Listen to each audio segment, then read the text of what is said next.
Alafu unasikia mtu mwingine anasema hati hii housing levy nitakuja kusimamisha, hii affordable housing nitakuja kusimamisha. Mtu mjinga, yani mtu mjinga, akili kidogo.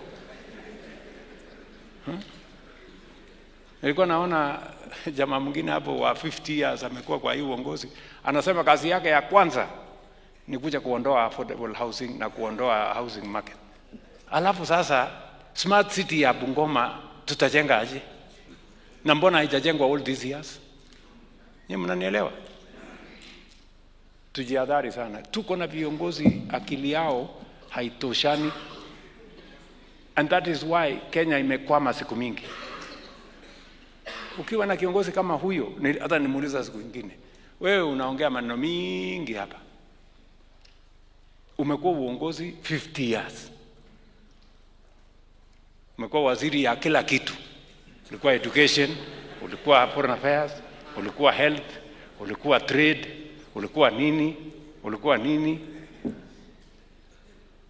Barabara ya kwenda kwako, vumbi ndio hiyo.